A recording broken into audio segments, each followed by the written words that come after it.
Jack Morrison was always the first one at work and the last one to leave. Being a single dad meant working 2 jobs to keep food on the table for his 8-year-old daughter, Emma. That cold winter morning in Minneapolis started like any other. He was walking along Lake Harriet on his way to his morning shift when he heard screams.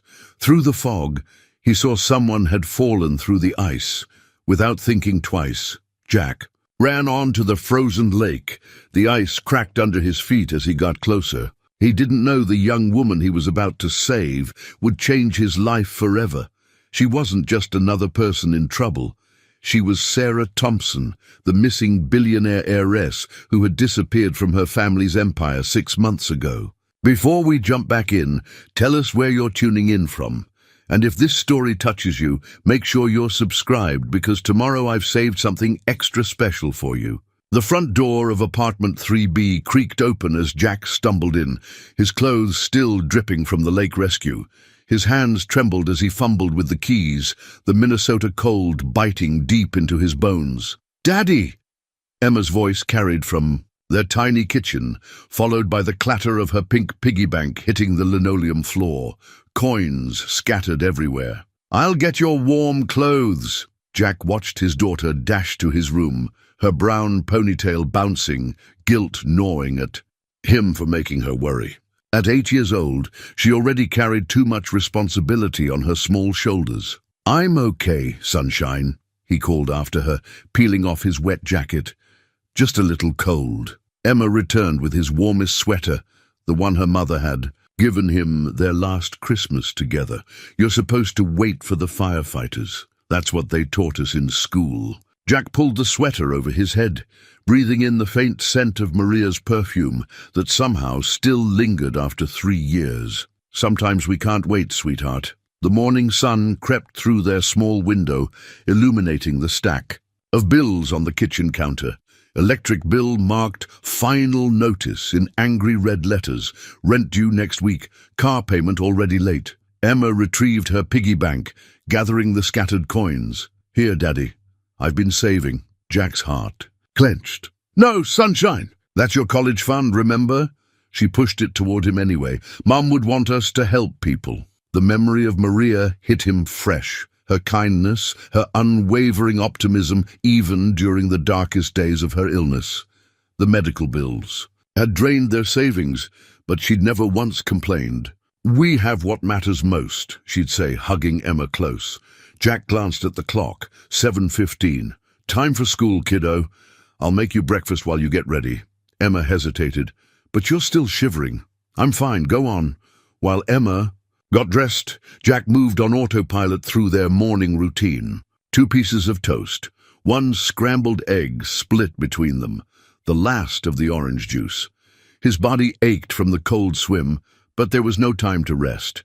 The school bus would come at 7:45, and his shift at the office building started at 8:30. As he packed Emma's lunch, peanut butter sandwich, apple, and the last granola bar, his phone buzzed. Text from Mike at the garage. "Can you cover Tony's shift tonight? Double pay." Jack's muscles protested at the thought of pulling a double, but double pay meant maybe making rent on time this month. He typed back, "I'll be there." Emma emerged wearing her favorite purple sweater, the one with the slightly frayed sleeve that Jack had carefully mended. "Did you take your medicine, Daddy? For your back?" The prescription bottle sat empty on the counter. Another expense he'd been putting off. "Already did, sunshine.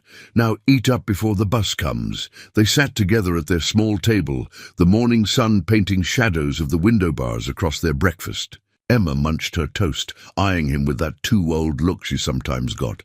"The lady in the lake, was she okay?" "She's going to be fine," Jack assured her, though honestly, he wasn't sure. Everything had happened so fast. The screams, the crack of ice, the shocking cold. He'd gotten her to shore just as the ambulance arrived, then had to rush home to get Emma ready for school. A horn honked outside. The school bus was early. Emma grabbed her backpack, then threw her arms around him in a fierce hug. "I'm proud of you, Daddy." Jack held her tight, breathing in the strawberry scent of her shampoo. "Have a good day, sunshine. Remember, Mrs. Garcia is picking you up after school." "Because you have to fix cars tonight?" "That's right. I'll be home to tuck you in." He watched from the window as she climbed onto the bus, waving until it disappeared around the corner. Only then did he allow himself to feel the full weight of exhaustion. His wet clothes lay in a heap by the door. Bills scattered across the counter, empty prescription bottle, empty refrigerator. But there was no time to dwell on any of it. He had 30 minutes to get to the office building, where 20 floors of toilets and trash cans awaited. Jack changed into his janitor's uniform, grabbed his work ID, and headed out. As he passed the lake on his way to work, emergency vehicles still dotted the shore. A small crowd had gathered, and a news van was setting up. Jack kept his head down and walked faster. He'd done what anyone would do. That's what he told himself. No need for attention or complications. He couldn't know then how much his life had already changed, or that the ripples from this morning's rescue would soon become waves that would transform everything. The Minneapolis Star-Tribune hit the newsstands the next morning with the headline, "Mystery Woman Rescued from Lake Harriet. Local Hero Disappears Before Recognition." The story ran above the fold, complete with a grainy photo of emergency. Vehicles clustered around the lake's edge. Jack spotted the paper on his way into work, displayed prominently in the office building's lobby. His stomach churned as he pushed his cleaning cart past the security desk, where Officer Tom was engrossed in the article. "Hey, Morrison, you come in through the lake entrance this morning?" Tom called out, chuckling at his own joke. Jack forced a smile. "Just doing my job, Tom. Your job's cleaning toilets, not diving into frozen lakes." Tom held up the paper. "They're looking for you, you know. Reporter was here asking questions." "Tell them I moved to Florida," Jack muttered, heading for the elevator. But escaping attention proved impossible. By mid-morning, the story had hit the local news stations. Jack's phone buzzed constantly with messages from unknown numbers. How they'd found him, he couldn't guess, but each ping made him more anxious. During his lunch break, he called Emma's school, just checking she's okay. "Oh, Mr. Morrison." The secretary's voice brightened. "Emma told everyone about your rescue during morning announcements. The whole school's talking about it. We're so proud to have a hero parent in our community." Jack winced. "Listen, could you make sure no reporters—" "Don't worry. We've already turned away 2 news vans. Principal Chen is very strict about media on school property. At least Emma was safe." But Jack's worry deepened. He hadn't considered how this attention might affect her. His phone buzzed again. A text from Mike. "At the garage. Dude, you're trending. Citrus Lake Harriet hero."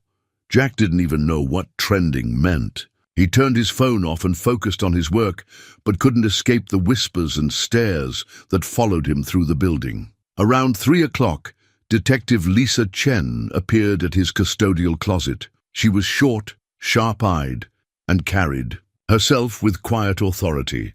"Mr. Morrison, I need a few minutes of your time." Jack leaned on his mop. "About the lake? I already gave a statement to the first responders. This is about the woman you saved." Detective Chen pulled out a photo. "We believe she's someone we've been looking for." The image showed a younger, more polished version of the woman he'd pulled from the lake. Designer clothes, perfect makeup, posed before a corporate logo. "Sarah Thompson," Detective Chen said. "Heiress to Thompson Worldwide. She disappeared 6 months ago, emptied several accounts, left no trace. Until now." Jack remembered the woman's eyes when he'd reached for her in the water. Desperate, but not just from drowning. She didn't want to be found. "That's not your concern, Mr. Morrison. We need your official statement about what happened." "I heard screams. I helped, that's all." Detective Chen studied him. "The Thompson family is very influential. They'll want to thank you properly." "I don't need thanks." "No?" She glanced at his janitor's uniform. 2 jobs, single father, behind on rent. "Yes, I did my homework. Most people would see this as an opportunity." Jack met her gaze. "Most people haven't spent their life learning the difference between opportunities and obligations, Detective." She smiled slightly. Interesting perspective. Well, when Ms. Thompson wakes up, she'll likely want to thank you herself. Here's my card. After she left, Jack sat heavily on his cleaning cart. The woman, Sarah, had a name now, a story, a life he'd inadvertently become tangled in. He thought of her face again, the look in her eyes before he'd pulled her out. She'd been running from something, just like he was running now from all this attention. His phone vibrated in his pocket. Reluctantly, he turned it on to find a message from Mrs. Garcia. Emma's art teacher wants to talk to you. Something about a drawing she made today. Jack sighed. One more thing to handle. But as he scrolled through his messages, a news alert caught his eye. Thompson Harris found. Condition critical but stable. Critical but stable. He shouldn't care. It wasn't his business. He had enough to worry about without getting involved in the drama of billionaire families. But as he pushed his cart to the next floor, Jack couldn't shake the memory of her hand gripping his in the frozen water, holding on like she'd finally found something worth surfacing for. The steady beep of hospital monitors filled Sarah Thompson's consciousness before she opened her eyes. A massive Thompson family portrait hung on the wall opposite her bed. Not the standard hospital decor. Her brother Robert must have arranged for her private wing, just as he'd arranged everything else in her life. In the portrait, taken just 2 years ago, the Thompson family stood like royalty in their mansion's grand hall. Her father Richard, stern and imposing in his tailored suit. Her mother Eleanor, perfect posture and practiced smile. Robert, the golden son, heir apparent to Thompson worldwide. And Sarah wearing the appropriate dress, the appropriate expression, playing her appropriate role. If only they knew she'd been planning her escape even then. Sarah tried to sit up, but her body protested. Memories of the ice-cold water flooded back. The crack beneath her feet, the shocking plunge, the certainty that she'd finally made her last mistake. Then strong hands gripping hers, a stranger's voice telling her to hold on. "You're awake." Robert's voice came from the doorway. He looked exactly as he had 6 months ago, perfectly groomed, radiating authority, disappointment etched in every line of his face. "Don't start," Sarah whispered, her throat raw. 6 months, Sarah. Do you have any idea what you put this family through? He moved to her bedside, straightening her blanket with mechanical precision. "Mother's been in and out of therapy. Father's blood pressure. I left a note. I need to find my own way is not an explanation. It's a teenage tantrum. You're 28 years old." Sarah turned away, focusing on the window. Snow was falling outside, each flake carrying a fragment of the freedom she'd almost tasted. "The board meeting is next week," Robert continued. "We'll announce your return, spin this as a planned sabbatical." "No." "No?" His eyebrows rose. "Perhaps the hypothermia is affecting your judgment. You are a Thompson. You have responsibilities." Sarah thought of the last 6 months. The small apartment she'd rented under a false name, the job she'd found at a local bookstore. Simple things, making her own coffee, taking the bus, talking to people who didn't want anything from her, except conversation. "I was happy," she said softly. Robert scoffed. "Happy? Hiding in Minneapolis like someone real." Sarah met his gaze. "When's the last time you felt real, Robert?" Her brother stiffened. For a moment, she glimpsed something beneath his polished surface, uncertainty, maybe even envy. But he smoothed it away just as they'd been taught. "The man who saved you," he said, changing tactics. "Local hero story is gaining traction. PR thinks we can use it." "Use it?" Sarah's voice sharpened. "He risked his life, and he'll be compensated appropriately. Though from what Detective Chen reports, he's being surprisingly difficult about accepting gratitude." Sarah remembered the hands that had gripped hers, strong and certain, not like the soft, manicured hands that had passed her endless contracts and social obligations her whole life. A nurse entered with a tablet. "Time for your medications, Ms. Thompson. And there's a young lady in the children's ward who made you a get-well card. She saw your story on the news." "No visitors," Robert said automatically. "I want to see it." Sarah held out her hand for the card. It was construction paper, decorated with glitter and a crayon drawing of someone being pulled from a lake. Inside, in careful child's handwriting, "Dear Lake Lady, I'm glad you're okay. My daddy saved you. Love, Emma Morrison." Sarah's heart stopped. Morrison, the name she'd heard nurses whispering. Her rescuer. "The janitor's daughter," Robert said dismissively. "I've already instructed the hospital. Get out." "Sarah, get out, Robert, or I'll tell the press exactly why I ran away. Every detail, every secret, everything this family has swept under its imported rugs." He studied her face, recognizing the steel their father had spent years forging in them both. Without another word, he left. Sarah traced the glitter on Emma's card. A janitor, a single father, a man who jumped into a frozen lake for a stranger while her own brother calculated PR angles. She thought of her expensive therapy sessions, years of trying to understand why she felt so empty inside her golden cage. The therapist always talked about finding purpose, meaning genuine connection. Looking at the child's drawing, Sarah felt something she hadn't experienced in years. Hope. Not the manufactured hope of corporate mergers and charity galas, but something real, something true. Outside her window, snow continued to fall on Minneapolis, covering everything in clean, blank possibility. Jack stood in the hospital corridor, Emma's hand warm in his, staring at the simple white card a nurse had handed him. The hospital bracelet was still attached. Thompson, Sarah, room 412. He hadn't planned to come, but Emma's art teacher had. Shown him the get well card she'd made, and his daughter's hopeful face had broken down his defenses. "Do I look okay?" Emma asked, smoothing her purple sweater for the 10th time. Jack smiled. "Perfect, sunshine. Remember what we practiced?" "We're glad you're feeling better, Miss Thompson." "Maybe we shouldn't," Jack started, but the door opened. A nurse emerged, nodding at them. "She's been asking about you, Mr. Morrison, both of you." The private room was larger than Jack's entire apartment.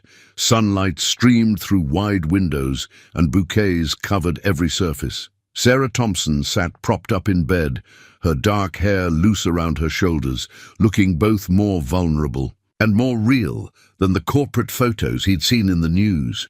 Her eyes met his, and Jack felt the same jolt of connection he'd experienced at the lake. Recognition somehow, despite being strangers. "You came," she said softly. Emma stepped forward, clutching her new card. "We're glad you're feeling better." "Miss Thompson." Sarah's face lit up. "You must be Emma. I got your first beautiful card." She pointed to where it sat prominently displayed on her bedside table. "Would you like to sit with me? I heard you're quite the artist." While Emma climbed carefully onto the bed, Jack hung back, taking in the scene. Sarah's hospital gown was probably silk. Her IV pole looked chrome-plated, but her smile at his daughter was completely genuine. "I brought you another picture," Emma said, handing over the card. "It's our house this time, and our cat, even though we don't have one yet. Daddy says maybe when—" She stopped, glancing at Jack. "When things are more settled," Jack finished quietly. Sarah studied the crayon drawing. "This is wonderful, Emma. You know, I always wanted a cat, but our house was too big. They would have gotten lost. Too big for a cat." Emma's eyes widened. "How big?" 32 rooms. Sarah made a face, most of them just for showing off. "We have 3 rooms, Emma said proudly, "and I can see the lake from my window." Jack watched them talk, marveling at how easily Emma had slipped past the obvious barriers of wealth and status. Children's magic, he supposed. Seeing people simply as people. A sharp knock interrupted them. Detective Chen entered, her expression carefully neutral. "Mr. Morrison, Ms. Thompson. Sorry to interrupt, but I need to finalize some statements." Jack tensed, but Sarah spoke first. "Can it wait, Detective? Emma was about to tell me about her school's art show." Detective Chen's eyes moved between them, noting something that made her smile slightly. "Of course. I'll come back." After she left, Sarah turned to Jack. "I'm sorry about all this attention. My family, they can be overwhelming." "We're fine," Jack said automatically. "No," Sarah's voice was firm. "You didn't ask for any of this. She hesitated. "I needed to thank you.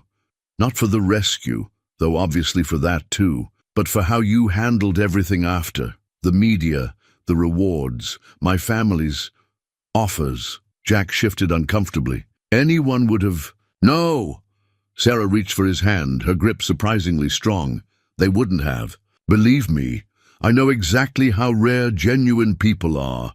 Emma watched this exchange with sharp eyes, still holding her crayons. The moment stretched, filled with things neither adult quite knew how to say. Finally, Sarah cleared her throat. "Emma, tells me you fix cars?" "At night, yeah. My second job. I have a car that needs fixing." She smiled. "Well, technically it's fine, but I'm sure something's wrong with it. Maybe you could take a look." Jack recognized the transparent excuse, appreciated the way she was trying to help without wounding his pride. "I could do that." "Daddy's the best car fixer," Emma declared. "He can fix anything." Sarah's eyes stayed on Jack's. "I believe that." Looking at her, Jack felt something he hadn't experienced in years. Possibility. Not the desperate kind that came with scratching lottery tickets or checking job listings, but something warmer, something real. A nurse appeared with Sarah's medication. "Time for rest, Ms. Thompson." Emma carefully climbed down, gathering her crayons. "Can we come back?" Sarah looked at Jack, letting him answer. "We'll see, sunshine." But they all knew he meant yes. Between his morning cleaning shift and evening garage work, Jack stopped at Jerry's diner for coffee. The place was packed, unusual for mid-afternoon, with every customer hunched over the same magazine. The cover showed a familiar face, Sarah Thompson, in an elegant evening gown, headline blazing, "Missing Heiress Found, the $4.8 billion woman." Jerry himself brought Jack's coffee. "Hey, Lake Hero, guess you've seen this?" He slid the magazine across the counter. Jack's coffee cup froze halfway to his mouth. The article was a glossy spread of Sarah's life. Charity galas, yacht parties, corporate boardrooms, photos of a mansion that made European castles look modest. The Thompson family empire laid out in bold graphics. Holdings in tech, real estate, media. $4.8 billion, Jerry whispered.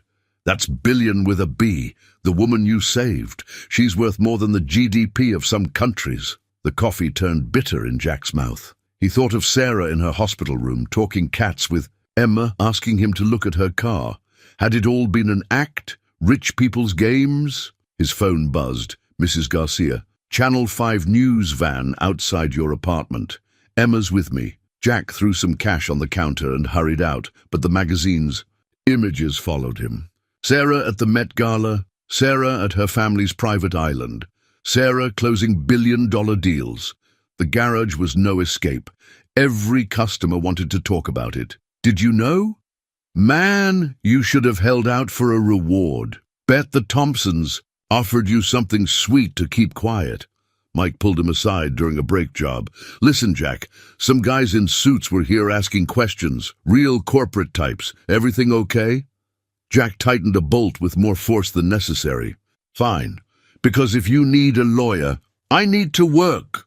But the questions wouldn't stop.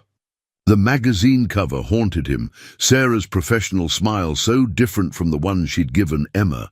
He thought of her hand gripping his at the hospital, wondering now if he'd imagined the connection there. His phone kept buzzing. Unknown. Numbers.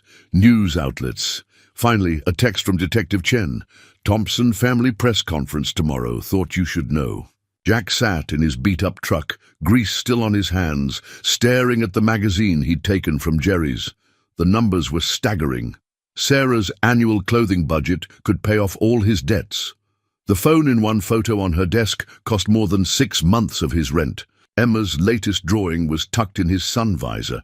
Their little family, plus Sarah, stick figures holding hands. His daughter's innocent hope made his chest ache. A light knock on his window made him jump. Detective Chen stood there looking apologetic. "Kind of late for police work," Jack said, rolling down the window. "This isn't official." She held up a file folder. "Thought you might want to know who you're dealing with."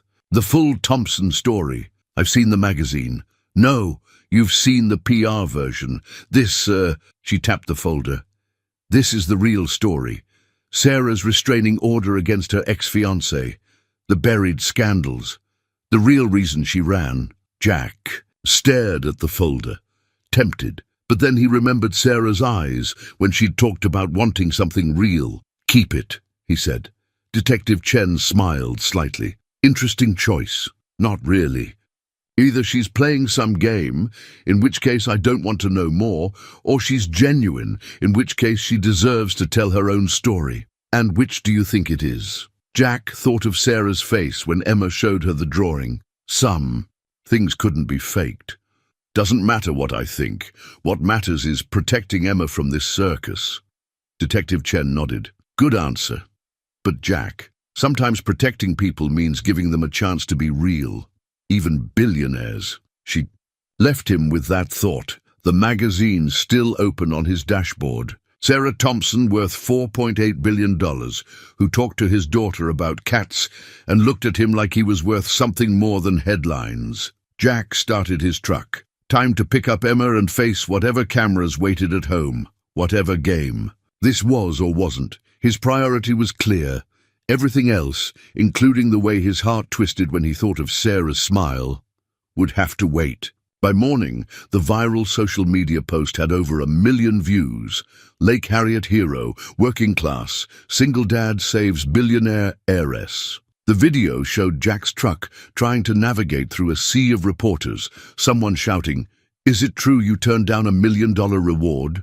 Jack watched the clip on his phone in Mrs. Garcia's kitchen, where he and Emma had spent the night. His neighbor's small house smelled of coffee and empanadas, the familiar scents a sharp contrast to the chaos outside. "They're saying such nice things about you, Daddy," Emma said, scrolling through comments on Mrs. Garcia's tablet. "Look, people want to help us." Jack gently took the tablet away. "We don't need help, Sunshine.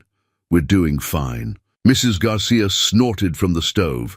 "Tell that to your transmission. I can hear your truck from 3 blocks away." "Maria," Jack warned, using her full name.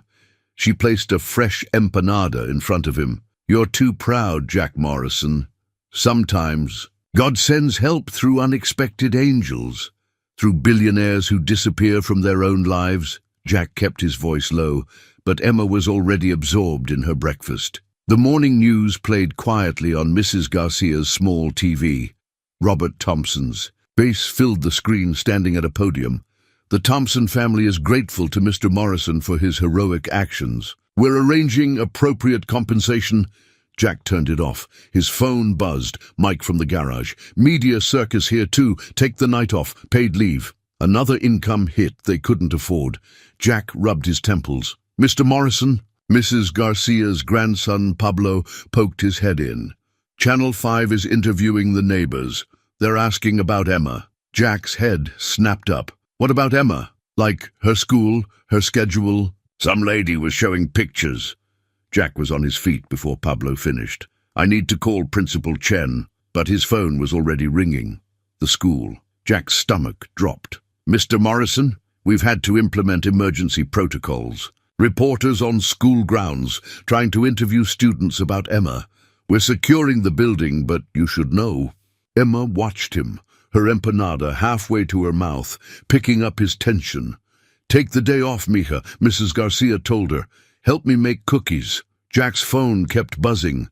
Texts from unknown numbers, friend requests, interview offers. One message caught his eye. Detective Chen. "Thompson estate lawyers incoming. Don't sign anything." A knock at Mrs. Garcia's door made them all freeze. Through the decorative glass, they could see several suited figures. "Back door," Mrs. Garcia whispered, already moving. "Pablo, get their bags." Jack grabbed Emma's backpack, but she pulled away. "My art project, it's in my cubby at school."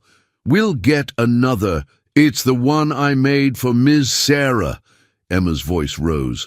"She's supposed to come see it at the art show." The knocking grew louder. Mrs. Garcia herded them toward her garage. "My cousin has a cabin up north, just for a few days, until this settles." Jack lifted Emma, who was now crying quietly about her art project. "Thank you, Maria. I'll pay you back. Shut up and go." But she pressed a bag of fresh empanadas into his hands. "Call when you're safe."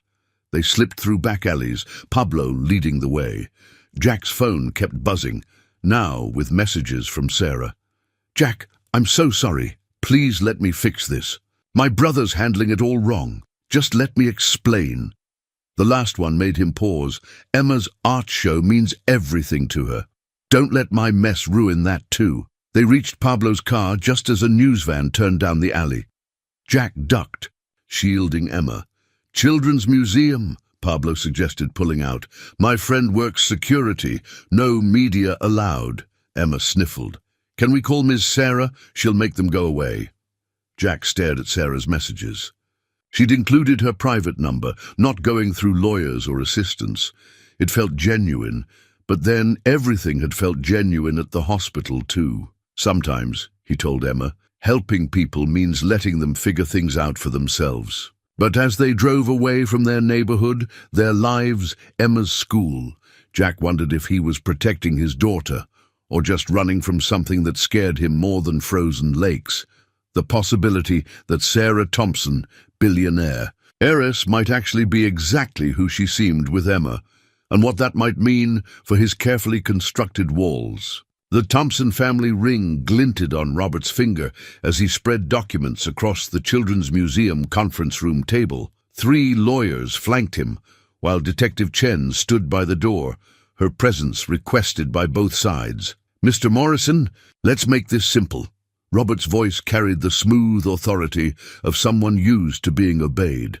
"Sign the NDA, accept the compensation package, and this media circus ends today." Through the conference room's glass wall, Jack could see Emma in the museum's art room, happily painting with Pablo's friend supervising.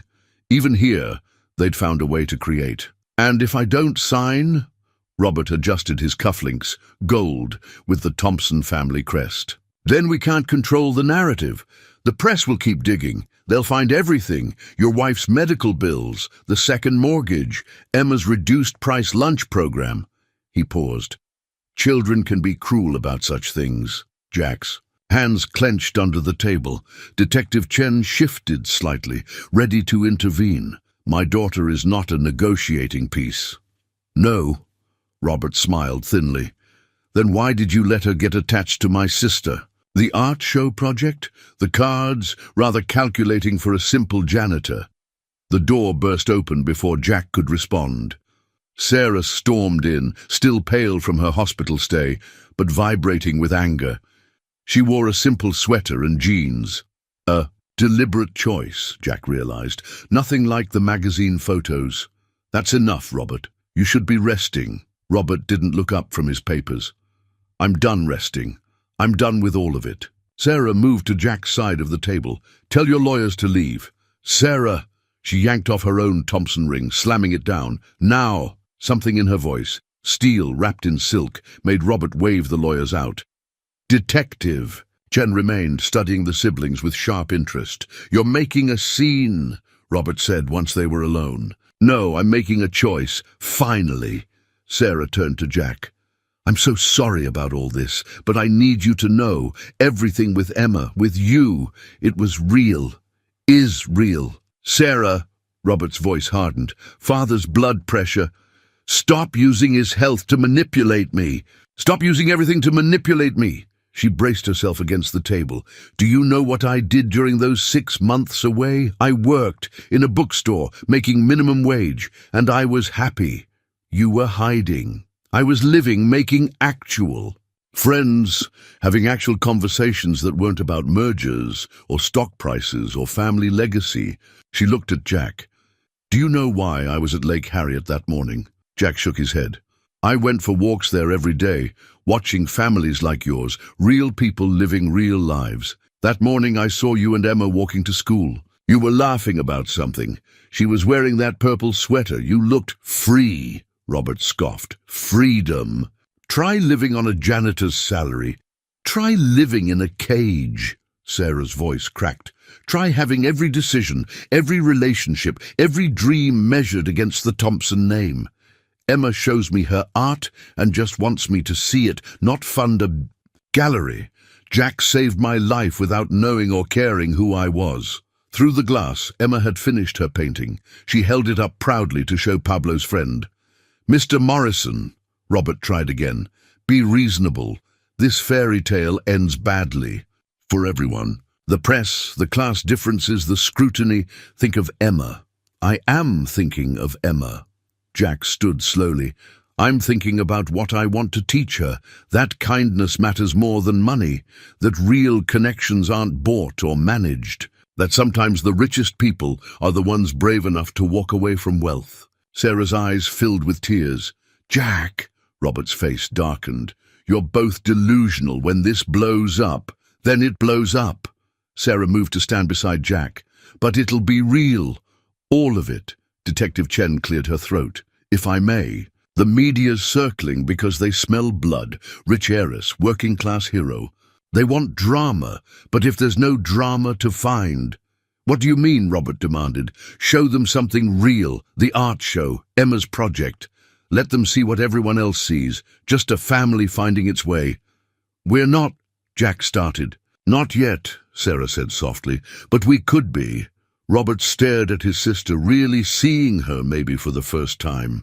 She looked happier standing next to a janitor than she had at any board meeting or gala. "Father won't accept this." "I'm not asking him to." Sarah's hand found Jack's. "I'm telling you as my brother.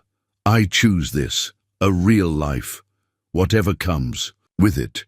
Emma chose that moment to race in, painting in hand.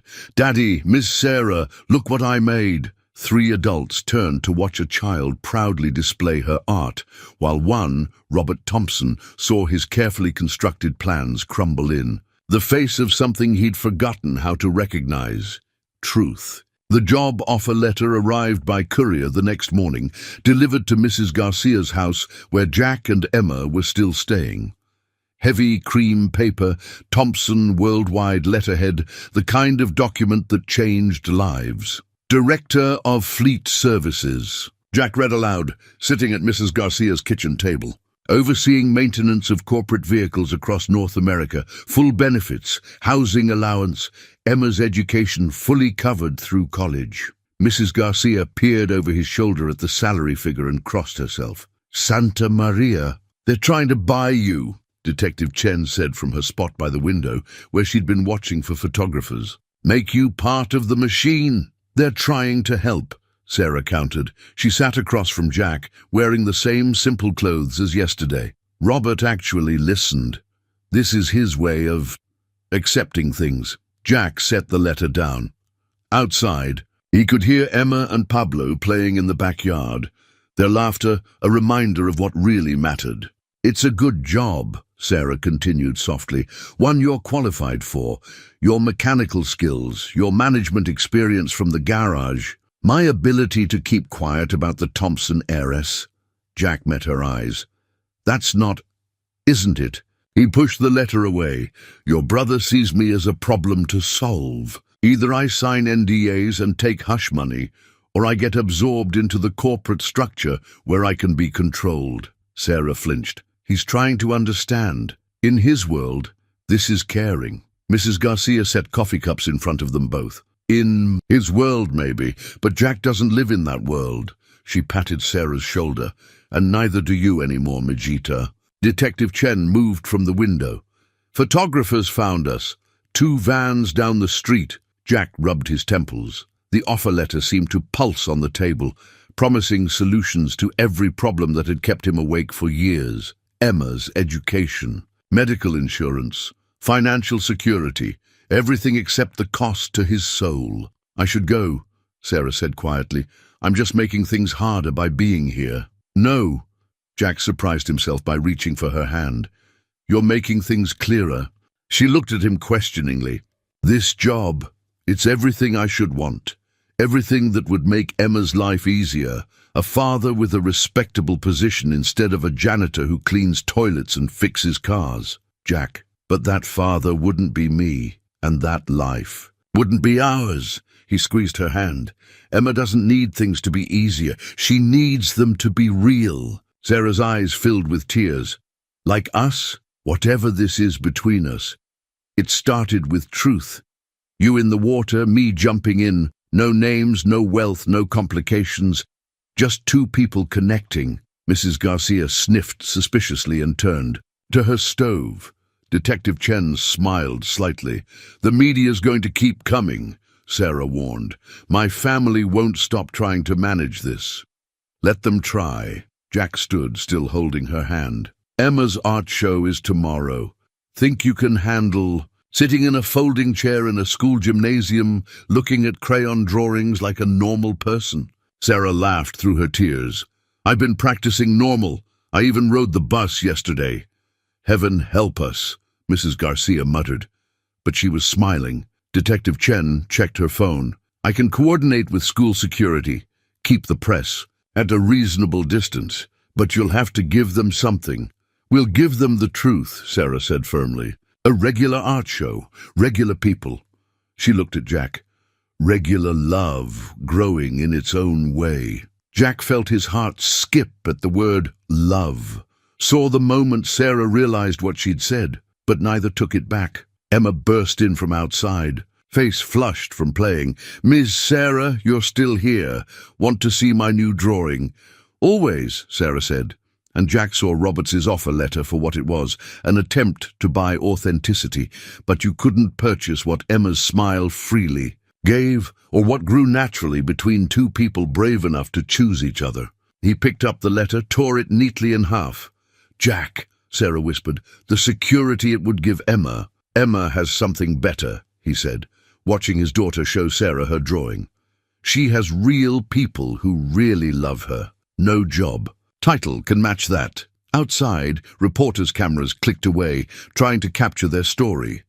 But the real story was here, in Mrs. Garcia's kitchen, where a billionaire heiress and a janitor's daughter bent over a crayon drawing, equally delighted by its imperfect beauty. Some things, Jack realized, were worth more than any offer letter could contain.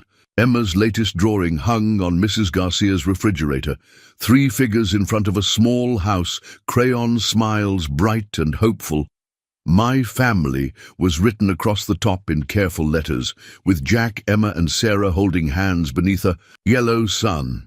She made it in art therapy, Jack explained, watching Sarah study the picture.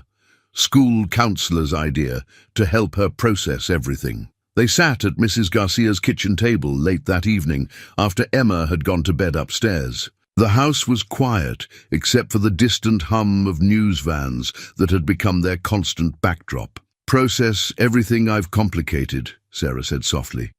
No, Jack pushed a cup of coffee toward her. Cheap store brand, not the artisanal. Stuff she must be used to. Process everything that's changing. Some change is good. Sarah wrapped her hands around the mug, and Jack noticed she'd stopped wearing her expensive rings. Her nails were plain now, no perfect manicure. Small changes, but meaningful ones. I want to show you something, she said. At the garage. 20 minutes later, Jack found himself unlocking the garage's side door. The place was dark and quiet, smelling of oil and metal, familiar scents that usually calmed him. But having Sarah here made everything feel different. She led him to a car covered by a tarp. Robert had it delivered this morning. Before everything. Jack pulled back the cover and caught his breath. A 1967 Mustang, original paint faded but intact. The kind of project car he'd always dreamed of working on. It's not a bribe, Sarah said quickly. It's my car, really. Dad gave it to me when I turned 16, but I never learned to work on it myself. I thought maybe. You want to learn? She nodded. I thought you could teach me. And maybe, she touched the car's dusty hood, maybe Emma would like to learn too. Jack studied her face in the dim light. Classic car restoration isn't exactly billionaire heiress territory. Good thing I'm not that anymore. She met his eyes. Robert froze my accounts after I turned down his latest offer. I'm officially cut off. Sarah, it's okay. I have some savings from my bookstore job. Enough for a small apartment. She smiled. I've been looking at places near Emma's school. Actually, Jack's heart did something complicated in his chest. You don't have to. I want to. She stepped closer. I want to learn about cars and pack school lunches and sit in folding chairs at art shows. I want to be someone Emma can look up to for who I am, not what I own. She already does, Jack said quietly. Sarah's hand found his in the darkness. And what about her dad? What does he see when he looks at me now? Someone real, Jack whispered, and kissed her. It was a gentle kiss, tentative and sweet, both of them smiling when they pulled apart. The Mustang sat silently beside them, waiting to be restored, like everything else in their lives. I should warn you, Sarah said. I know nothing about cars. I'm going to be a terrible student, Jack laughed. Well, Emma and I are pretty terrible at being rich and sophisticated, so I guess we're even. Perfect, Sarah leaned against him. Though I should tell you, I do still have the car Robert had delivered. The new one. It's parked behind the garage. The Ferrari?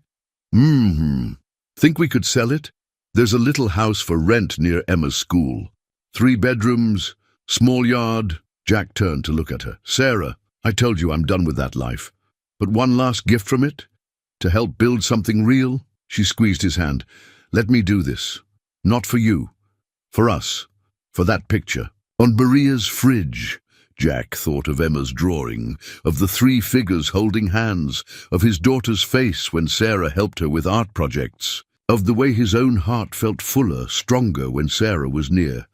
One condition, he said finally. Name it. We fix the Mustang together, all of us, as a family. Sarah's smile in the dark garage was brighter than any camera flash. Deal!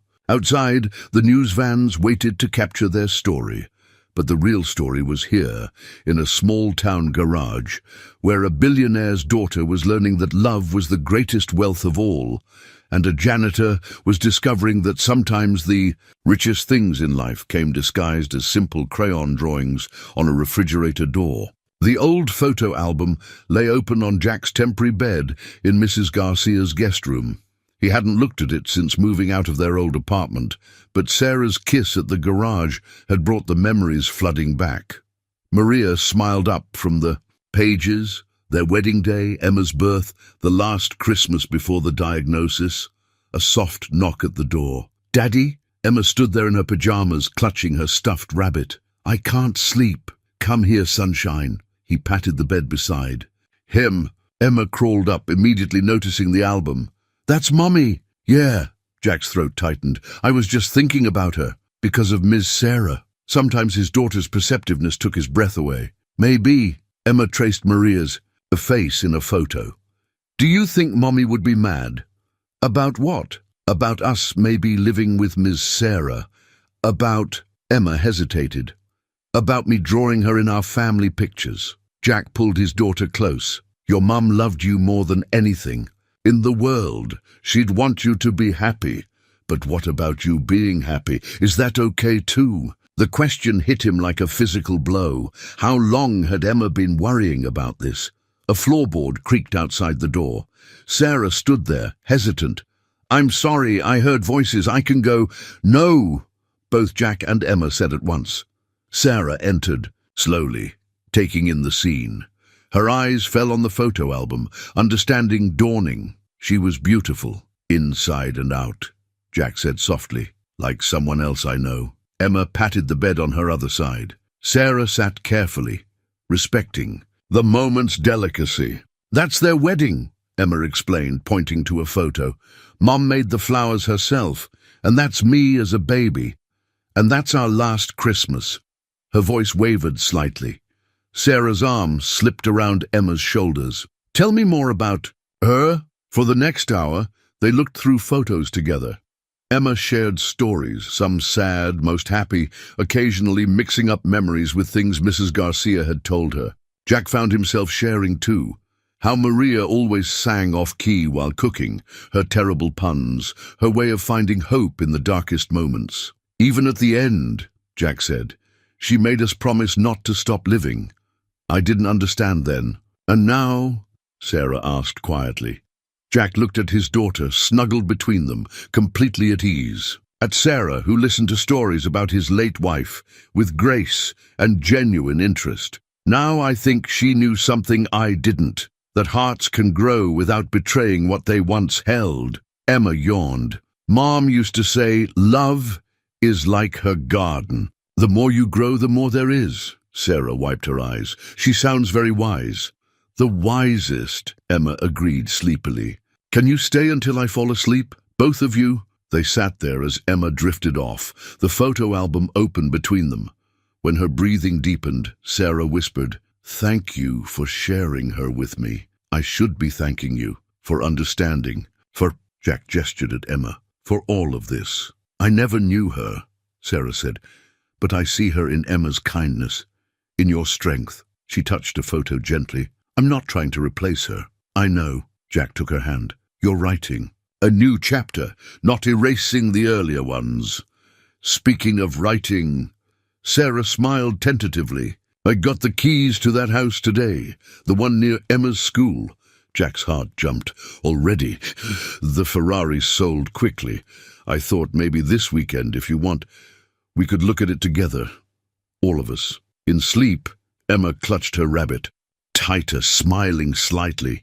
Jack looked at the last photo in the album, Maria in their tiny garden, pregnant with Emma, glowing with joy and possibility. "She really would like you," he said softly. "You think so?" "I know so." He closed the album gently.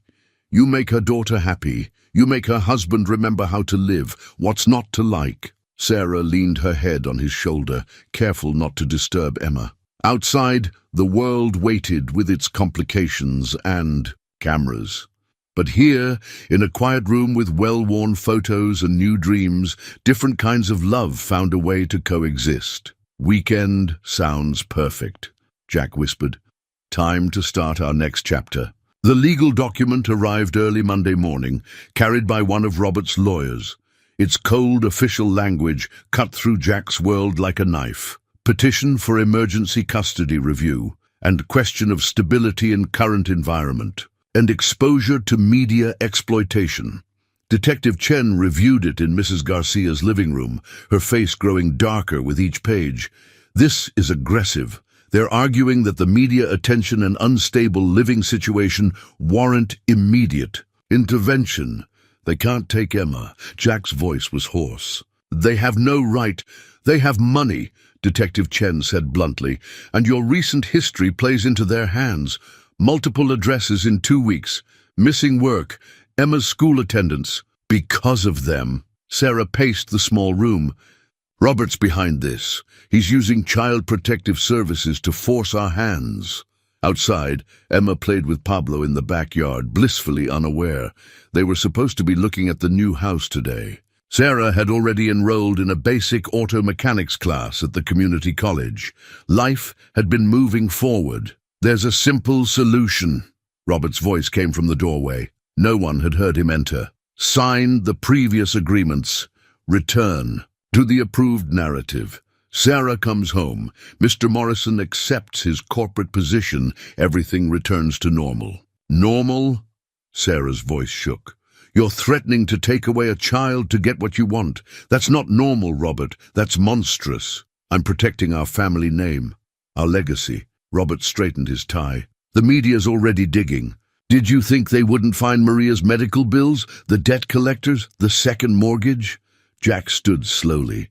"You leave my wife out of this. Your wife made choices that left Emma vulnerable, and now you're doing the same." Robert's voice softened with practiced concern. "The court will see it that way. A single father, deeply in debt, living in temporary housing, exposing his child to a media circus, compared to a stable corporate position, proper housing, full, educational support. Get out." Jack's hands had curled into fists. "Think about Emma," Robert pressed. "What's better for her? A life of struggle and uncertainty, or a life of truth?" Sarah interrupted. She moved to stand beside Jack. "Emma knows exactly who her father is. A man who jumps into frozen lakes to save strangers, who works 2 jobs without complaint, who teaches her that love matters more than money. Pretty sentiments won't hold up in court." "No?" Detective Chen spoke up. I have some sentiments that might, like witness tampering, abuse of process, malicious use of child services. She smiled thinly. I've been building quite a file, Mr. Thompson. Robert's facade cracked slightly. You're a local detective. You have no jurisdiction. But I have friends in the FBI's white-collar division. They're very interested in certain Thompson worldwide transactions, particularly around the time Sarah disappeared. The room grew very quiet. Outside, Emma's laughter floated through the window. You're bluffing, Robert said, but uncertainty had crept into his voice. Try me. Detective Chen held his gaze. You're used to buying or intimidating your way out of problems, but some things can't be controlled. Some people can't be bought. Robert, Sarah's voice was suddenly gentle. Do you remember that summer? At the lake house, before Father's company went public? Her brother stiffened. We were happy then, real. You taught me to skip stones, remember? No shareholders watching, no image to maintain, just a brother and sister playing by the water. That was a long time ago. But it was true, like what I have with Jack and Emma. Is true. Sarah stepped toward her brother. Help me keep something true, Robert, please. Jack watched Robert's face as something shifted behind his corporate mask. A memory, perhaps, or a recognition. The mighty Thompson's scion looked suddenly tired. The board meets tomorrow, he said quietly. They'll want answers. Tell them the truth, Sarah said. Their perfect corporate princess found something better than billion-dollar deals. She found a family. Robert looked at the custody petition in his hands, then at the window where Emma's laughter still rang out. Slowly, deliberately, he tore the document in half. The media will still talk, he warned. Let them, Jack said. We've got nothing to hide. Robert studied them both for a long moment. I'll need to make some calls. Corporations hate uncertainty more than bad news. He turned to leave, then paused. Sarah, yes, that lake house, I remember the stones had to be flat. You could never find the right ones. A smile trembled on Sarah's lips. You always shared your best ones with me. Something almost like emotion crossed Robert's face. Then his mask returned, and he was gone. Detective Chen let out a long breath. Well, that's one crisis averted. But he's right about the media. They won't stop just because he does. Then we'll face them, Jack said, pulling Sarah close. Together, like we do everything else. Through the window, Emma waved at them, her smile bright as sunshine. Some battles were worth fighting, Jack realized. Not just against others, but against the fear inside yourself that said happiness was too fragile to trust, too precious to keep. Sarah's resignation letter sat on the podium. A single page that would change everything. The school gymnasium was packed, not just with parents for the art show, but with reporters who'd gotten wind of the impending statement. Principal Chen had finally agreed to one controlled press event, hoping to end the media circus around her school. Ready? Jack asked softly, standing beside Sarah backstage. Emma held both their hands, practically bouncing with excitement about her art display.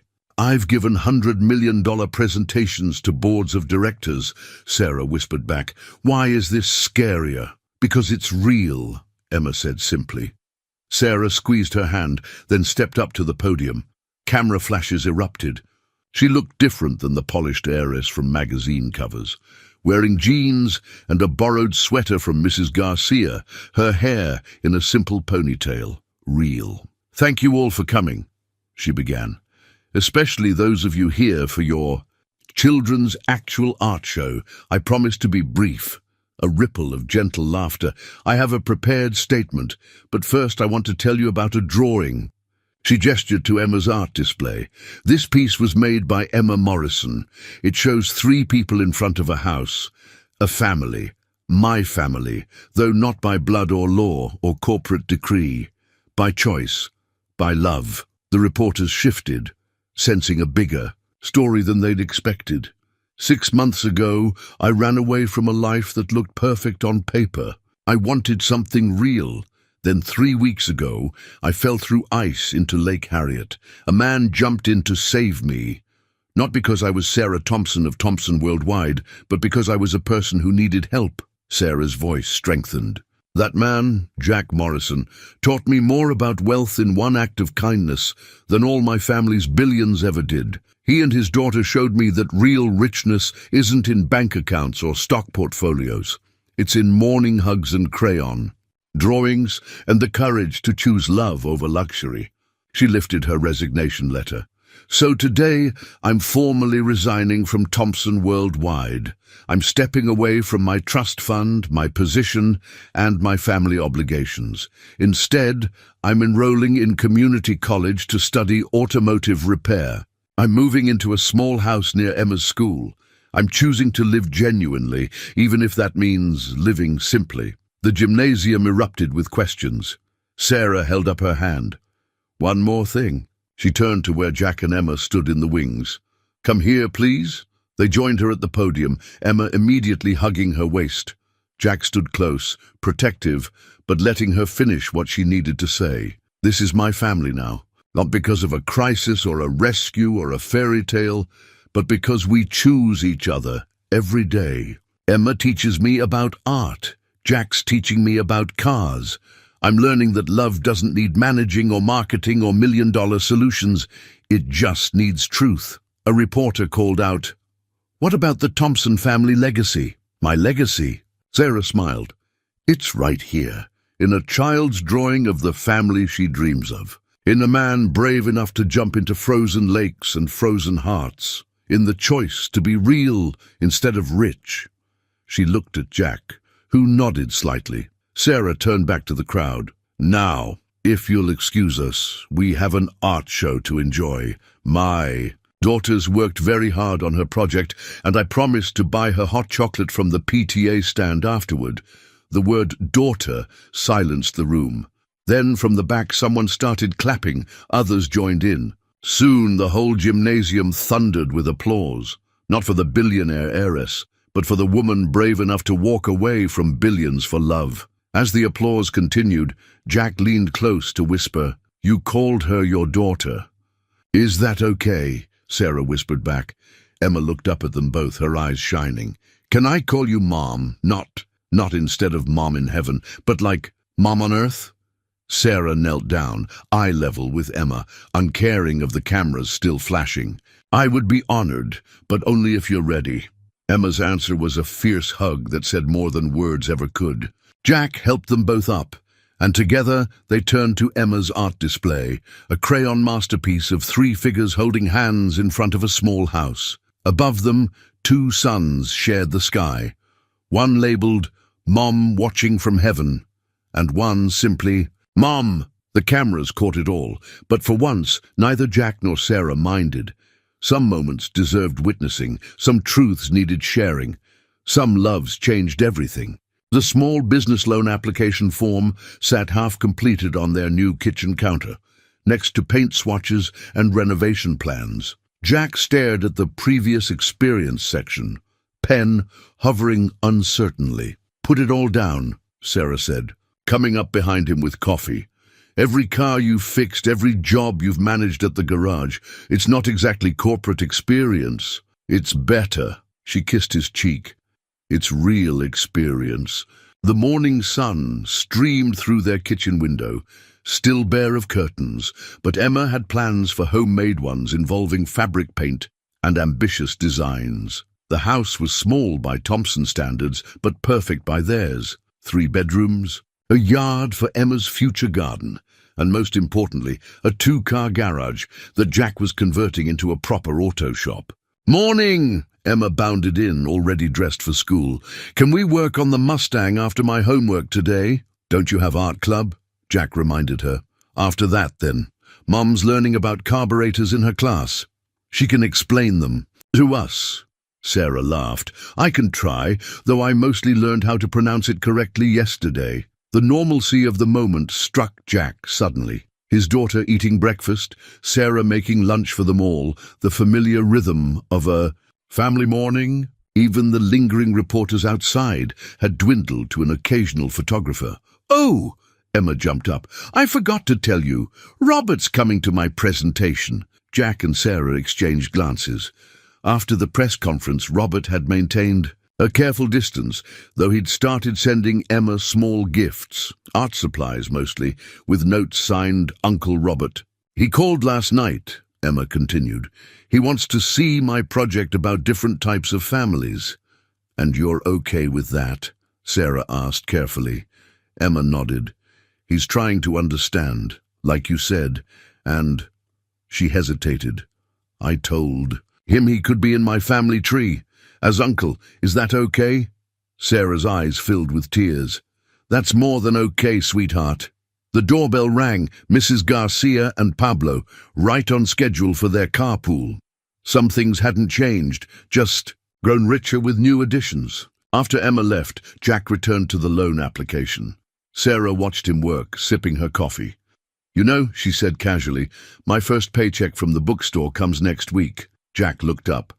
"Sarah, you don't have to work." "Yes, I do. Because I want to, because it feels good." She sat beside him. "And because this shop is going to be a family business. All of us." "You're really serious about the mechanic classes?" "I am, though I might be the first student in history to get excited about successfully identifying a wrench." Jack laughed, then grew serious. "You know this life. It won't always be easy. There will be bills and broken appliances and regular people problems." "Good." Sarah took his hand. "Regular problems mean regular joys too.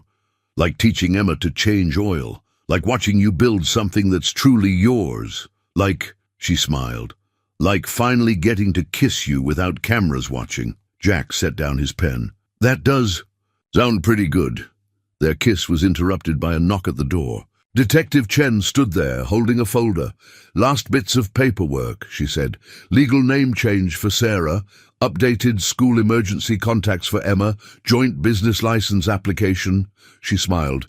"Thought you might want these before Robert visits, just to have everything official." As they reviewed the documents, a car pulled into their driveway, Mike from the garage. "Got those parts you wanted, boss," he called out.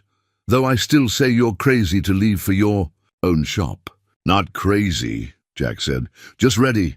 Mike shook his head, but he was grinning.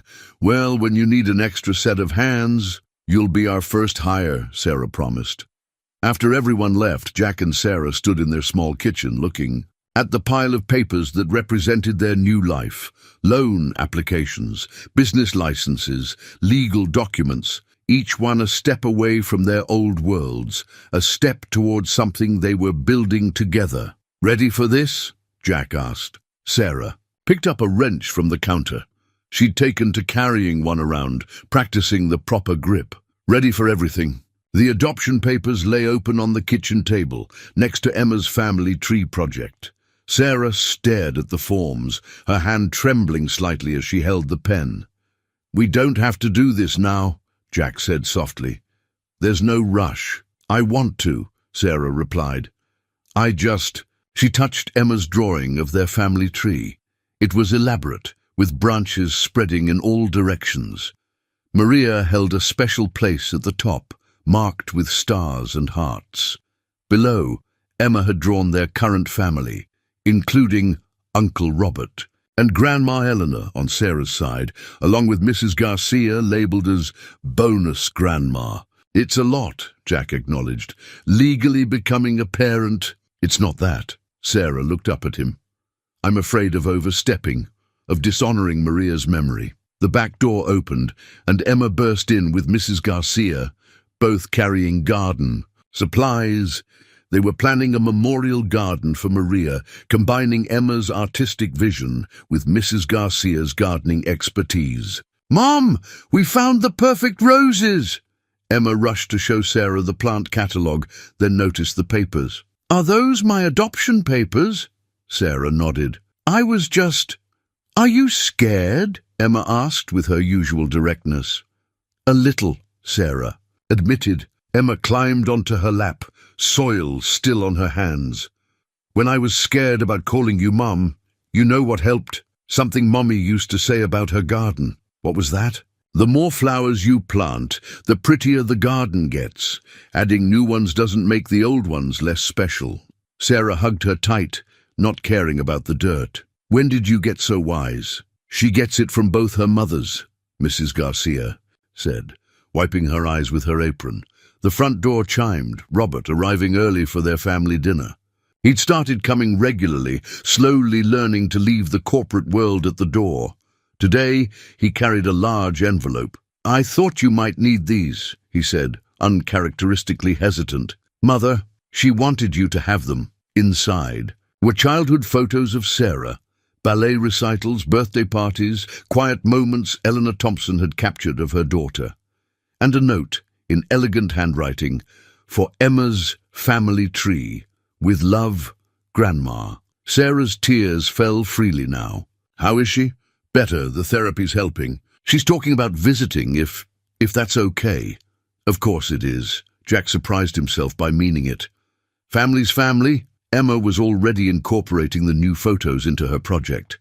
"Look, baby mom with pigtails." "Oh, God," Sarah laughed through her tears. "Not the pigtail phase." "I have some of Maria's old photos too," Mrs. Garcia said. "From when they first moved here. Emma was just a baby." They gathered around the table, Jack, Sarah, Emma, Robert, and Mrs. Garcia, passing photos back and forth, sharing stories, building bridges between past and present. The adoption papers waited patiently. Finally, Emma picked up the pen and held it out to Sarah. "You know what else Mommy used to say?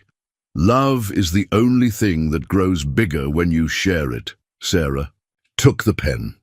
Her signature was no longer the crisp corporate one she'd used on billion-dollar contracts, but something softer, more real, like her heart. Jack signed next, then Emma added her own careful signature as witness. Robert, still a notary despite, stepping back from active Thompson business, made it official. "Congratulations," he said formally, then cracked a rare smile. "I always wanted to be an uncle." Mrs. Garcia was already calling Pablo to bring celebration supplies.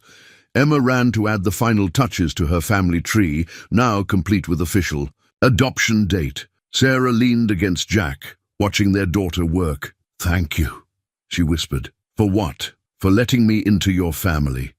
For helping me build a new one, for—" She gestured at the busy kitchen, where Robert was awkwardly learning to set a non-formal table under Mrs. Garcia's instruction. "For all of this," Jack kissed her temple. "Thank you for jumping into our life, for loving Emma, for choosing us every day." "Best fall I ever took," Sarah murmured, "into that lake, into love, into real life." Emma came running back with her completed family tree. "Look, now it's perfect." And it was, not because it was symmetrical or traditional or what either of them had imagined, but because it was true. Every branch, every name, every connection, earned through love, strengthened by choice, growing stronger every day. The memorial bench overlooked Lake Harriet, its brass plaque catching the spring sunlight, where every ending is a beginning. Sarah traced the engraving with her fingers, while Emma arranged flowers at its base. Roses from Maria's memorial garden mixed with wildflowers they'd picked that morning. "Hard to believe it was just here 3 months ago," Jack said, sitting beside them. The lake sparkled peacefully, ice long melted, winter only a memory. Their newly restored Mustang was parked nearby, their first complete family project. Emma had helped sand and paint, learning about cars alongside Sarah. The cavalry blue color had been her choice, approved by all three of them, huddled over paint swatches in their garage. "The shop opens next week," Sarah mused, watching a family of ducks glide past. "Morrison and Family Auto Repair." "Are you nervous?" Emma asked, settling between them on the bench. "Terrified," Sarah admitted. "But the good kind of terrified. Like jumping into a frozen lake to save someone you love." Jack took her hand. "I seem to remember I did the jumping, and now I get to return the favor. Different kind of rescue, same principle." Sarah squeezed his fingers. "Speaking of which," she reached into her jacket, not designer label anymore, but comfortable and oil-stained from their work on the Mustang. The small velvet box she withdrew made Jack's breath catch. "Sarah, my turn to be brave." She opened the box, revealing a simple gold band. "I know it's not what I'm used to giving. The old me would have bought out a jewelry store, but this I bought with my first full paycheck from the bookstore, because I wanted it to be real, like us." Emma bounced excitedly on the bench. "Can I tell him the rest?" Sarah laughed. "Go ahead, sweetheart. We got it sized using the string trick while you were sleeping," Emma announced proudly. "And I helped pick it because it looks like the one in the picture of you and Mommy, but a little different, so it's like both our families together." Jack looked at his daughter, their daughter now, officially, and the woman who had fallen into their lives like an answer to a prayer they hadn't known to make. "The last time we were here," he said slowly, "I was afraid of drowning. Not in the water, but in changes I couldn't control, in feelings I didn't think I deserved to have again. And now," Sarah's voice was soft. Jack took the ring. "Now I know some things are worth diving into. Some loves are worth the risk." "Is that a yes?" Emma asked anxiously. "'Cause Mom's been practicing this speech for weeks, and Uncle Robert helped me pick my flower girl dress, and Grandma Eleanor already ordered the cake." "You all knew?" "Mrs. Garcia helped too," Emma continued. "She said we had to do it here, where your story started. And Detective Chen got the permits for the bench, and the whole family conspired," Sarah admitted, "though you haven't actually said yes yet." Jack slipped on the ring. "Like there was ever any doubt." Their kiss was interrupted by Emma's cheering and the sudden appearance of their extended family from behind nearby trees. Mrs. Garcia with her famous empanadas, Robert looking almost relaxed in casual clothes, Eleanor Thompson tentatively carrying a homemade dish, Pablo filming everything on his phone. Finally, Detective Chen emerged with champagne. "Do you know how hard it was keeping this spot clear of other people?" The lake sparkled behind them as their family gathered around the bench. Eleanor hugged Sarah carefully, still learning how to show affection without restraint. Robert helped Mrs. Garcia set up the celebration picnic, asking earnest questions about her recipes. Emma bounced between groups, her joy infectious. "Look," she said suddenly, pointing at the lake, "2 dragonflies dancing." They all watched the insects swoop and swirl over the water where, months ago, 2 strangers had found each other in the cold. Now the spring sun warmed their faces as they celebrated not just an engagement, but the creation of something rare and precious, a family built on choice, strengthened by differences, united by love. "To new beginnings," Robert raised his champagne glass.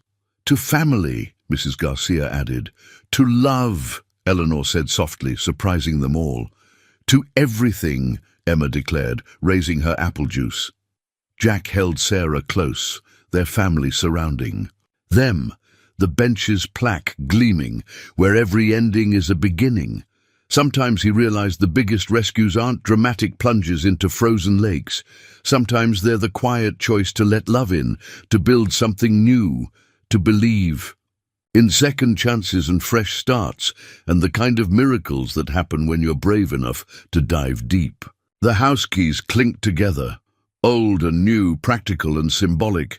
The original key to their home, the fresh-cut key to Morrison and Family Auto Repair, and now the key to Sarah's old lake house, a wedding gift from Robert that had left them speechless.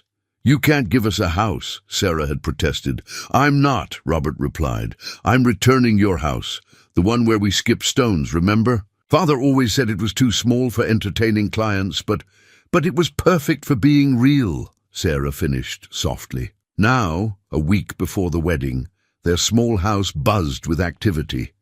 Eleanor and Mrs. Garcia had formed an unlikely but effective wedding planning alliance, combining Thompson elegance with practical warmth. The garage's grand opening was scheduled for the day after they returned from their honeymoon, a weekend at the lake house with Emma. "Mom, the sign is here!"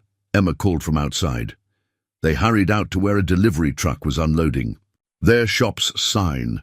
The design was Emma's, a wrench and a heart intertwined, with Morrison and Family Auto Repair in bold letters. Below, in smaller text, where every fix makes families stronger. It's perfect, Jack said, hugging them both. Sarah wiped her eyes. I can't believe this is really happening. Which part? Emma asked. The wedding or the shop? All of it. Being a mom, learning about cars, marrying your dad. Sarah smiled, finding out that happiness doesn't need to be complicated to be perfect. The shop itself was ready. Tools organized, lifts installed, waiting room decorated with Emma's art, and comfortable chairs Mrs. Garcia had helped reupholster. Mike had accepted their job offer to be their first employee, and Pablo was handling. Their social media, local lake rescue leads to love, had become something of a community legend. Detective Chen pulled up in her car, which now got serviced exclusively by Jack. Wedding present delivery, she announced, hauling out a large box. From the Lake Harriet Neighborhood Association. Inside was a handmade quilt, each square contributed by a different neighbor. Images of their story, the lake rescue, the Mustang, Emma's art, their new shop, all stitched together with care and community love. We're on a quilt, Emma marveled. We're like officially part of history. Eleanor arrived next, carrying wedding details to review. She'd learned to knock instead of just appearing, to ask instead of assuming, to love her daughter for who she was, rather than who she'd planned for her to be. The flowers from Maria's garden are perfect for the bouquet, she said. And Robert found a way to stream the ceremony to your father's hospital room, Sarah. His heart's getting stronger. Like everything else, Sarah said, squeezing Jack's hand. They gathered around their kitchen table. Eleanor with her wedding binder, Emma with her flower girl dress designs, Mrs. Garcia bringing in fresh empanadas, Robert arriving late with paint samples for the lake house. Family in all its beautiful complexity. I have something, Emma announced. For the wedding. She retrieved her art supplies and a large paper. On it, she'd drawn their story, from the lake rescue to now, but with an empty panel at the end. This is for after the wedding, she explained, for whatever happens next. Because our story isn't over, right? Not even close, Jack promised. Sarah studied the drawing. You know what I love most about this? There's no billions, no corporate deals, no fancy things. Just us, living, loving, being real. Speaking of real, Robert interjected, Thomson Worldwide's board officially approved. The Community Investment Initiative you suggested, Sarah. Small business grants, focusing on family-owned operations. Like us, Emma said proudly. Like you, Robert agreed. Though you didn't hear it from me, your application looks very promising. Jack started to protest, but Sarah stopped him. It's not charity if we earn it, and we will. The keys clinked again as Jack pulled them out, starting to separate the shop key for tomorrow's prep work. Emma's hand covered his.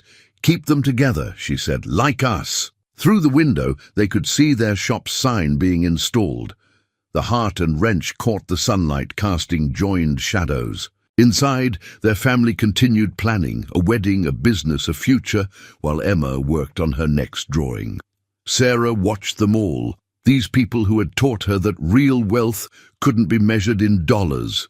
Jack, who had jumped into frozen water and melted frozen hearts. Emma, who had shown her that love only multiplies, never divides. Even Robert, learning that power isn't always about control. Penny, for your thoughts, Jack asked softly. Sarah held up her grease-stained hands, still elegant, but now marked by honest work. Just thinking about different kinds of riches, and how sometimes you have to lose everything to find what you really need.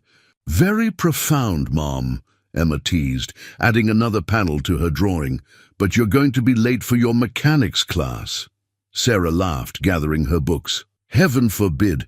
I'm finally learning about transmissions. That's my girl, Jackie said proudly, and Sarah's heart soared at how naturally he said it, how perfectly she fit into this life she'd never known she needed. The family Christmas card, propped on their shop's front counter, showed 3 smiling faces in front of their lake house, a restored Mustang gleaming in the background. Season's greetings from Morrison and Family Auto Repair was printed in Emma's handwriting, with a small drawing of a wrench wearing a Santa hat. One year had changed so much, and yet the important things remained the same. The shop was thriving. Their reputation for honest work and family atmosphere had created a loyal customer base. Sarah had graduated from her basic mechanics course and was now handling the books while learning more advanced repairs. Jack had hired 2 more mechanics, including Pablo, who'd discovered a talent for automotive work. Emma's art covered the waiting room walls, updated regularly with her latest pieces. Her favorite was still the family tree, though it had grown new branches. Robert's new girlfriend, Eleanor's book club friends who'd become honorary aunts, mechanics, kids who were now Emma's cousins in all but blood. "Hot chocolate delivery!" Mrs. Garcia called, entering with her signature thermos. Minnesota winters still bit deep, but they'd learned to keep each other warm. The shop door chimed as Detective Chen entered, now a regular customer and friend. "Cars making that noise again. The one you said wasn't worth mentioning?" Sarah teased, wiping grease from her hands. A Thompson signet ring still gleamed on her finger, but it was mostly used for stamping their logo into oil change reminder. "Cards now." Yeah, Chen smiled. "How's the lake house renovation going?" "Almost done." Jack emerged from under a car. "Robert's actually pretty good with a hammer when he forgets to wear a suit." Speaking of Robert, he'd surprised them all by stepping back from Thompson Worldwide's day-to-day operations to focus on their charitable foundation. The Small Business Support Initiative had helped dozens of family-owned shops get started. He still wore suits, but they'd noticed oil stains didn't send him into crisis anymore. Eleanor had moved to Minneapolis, claiming the art scene, but really wanting to be closer to her granddaughter. She volunteered at Emma's school now, teaching art appreciation and learning to see beauty in imperfection. "Mom, Dad!" Emma burst in from school, Pablo's mum dropping her off. "I got the lead in the play." Sarah caught her in a hug, not caring about grease stains on Emma's coat. "That's wonderful. Grandma Eleanor already ordered the flowers, and Uncle Robert's flying back early from Tokyo to see it, and Mrs. Garcia's making special empanadas for the cast party." And Jack watched his daughter bounce with excitement, his wife's eyes shining with pride, their family shop humming with honest work and real love. Through the window, Lake Harriet sparkled in winter sunshine. Sometimes he still couldn't believe how one desperate moment had led to all of this. The door chimed again, Mike bringing in parts for tomorrow's jobs. "Hey, Lake Hero!" The nickname had stuck, though the media circus was long gone. Their story had settled into community legend, told over coffee at Jerry's Diner, whispered by kids at Emma's school, celebrated every year at the Lake Harriet Winter Festival. Sarah moved to help Mike with the boxes, her movements confident now around the shop equipment. She'd never be a master mechanic, but she'd found her place in their family business, balancing books and changing oil with equal dedication. "Remember when you couldn't tell a wrench from a screwdriver?" Jack teased. "Remember when you couldn't tell a billionaire from a bookstore clerk?" She shot back. Emma looked up from her homework, spread out on their waiting room coffee table. "Remember when we weren't a family?" The question made them all pause. It seemed impossible now, thinking of life before the lake, before the rescue, before. Love proved stronger than wealth or fear or frozen waters. The Christmas card caught the late afternoon light, their smiling faces bright with joy that couldn't be bought or sold. A year ago, they'd been strangers. Now they were something better, real, honest, true. Outside, snow began to fall on Minneapolis. Inside Morrison and Family Auto Repair, a father kissed his wife's greasy cheek, a daughter drew hearts around her math problems, and a family lived their everyday miracle. Some endings weren't endings at all, but doorways to better stories. Some rescues worked both ways. And some loves, like the best repairs, just needed honest work and true hearts to last forever.